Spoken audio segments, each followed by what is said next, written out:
Hi ladies and gentlemen, this is Tony Hollowitz. Thank you for being here for this tutorial on the Review tab in Microsoft PowerPoint.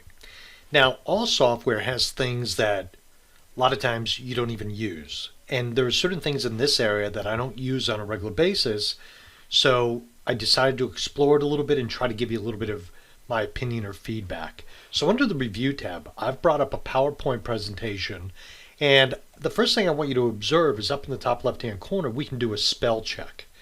Now, when I first came into this presentation, I ran a spell check and nothing was misspelled, which I sort of found unusual because we've got some simple text in here that I thought might be found to be incorrect, but there were no errors. So I went in and I changed something. I changed the word customer to customer with two R's at the end.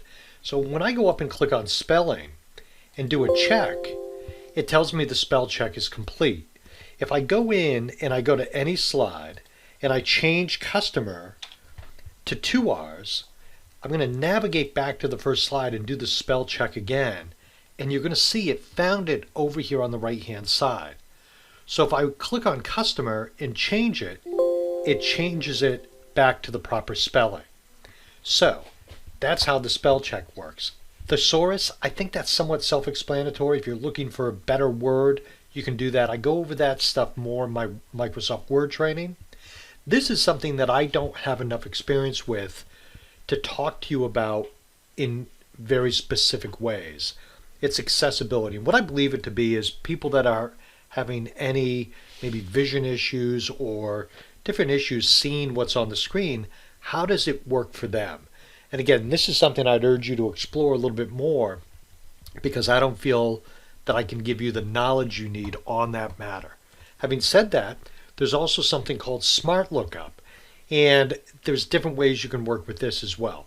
I'm going to skip past that because I just frankly never use that. Having said that, I'm going to go to Translate, and I thought this was really interesting. So when we do the translate, notice down here I had the word customer already highlighted. So over here on the right hand side, this detected English, the word customer. This is the word in Dutch. If I want to see what it is in Danish, that's the word. If I want to see Croatian, that's the word. So it's really interesting the way you might be able to translate this if you're an international business to other languages. Now obviously if you do that, you have to be careful because I know sometimes that can get you in trouble if it doesn't translate the way you want it to. Up here on language, I can set the proofing language and set language preferences. That's something typically here in the United States at least that we don't have to worry about because typically it's set in English for us by default.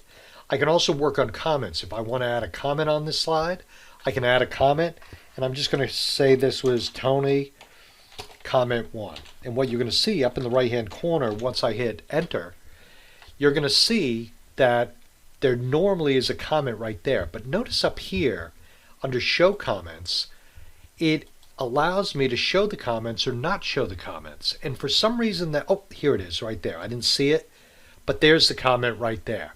If I don't want to show it, I can click on this drop down and undo the show comments over on the right hand side. If I click on it again, it's come back. So I can move this comment around to wherever I want it to be. So if I was trying to comment on customer 2, I could. And I can put in new comments. If I want to comment on something else like the $15,000, I could put this right there. Is this correct? So the comments are something that I'd say go in and mess around with a little bit and see how it works for you. Compare. Let's say we have this presentation and two people did the presentation or worked on it. You can compare the two presentations. I don't do that hardly. I don't think I've ever done that. So again, that's something I'd recommend you get better advice on. But I just want to give you an overview of the Review tab. Ladies and gentlemen, my name is Tony Hollowitz. Thank you so very much. Have a great day. Bye now.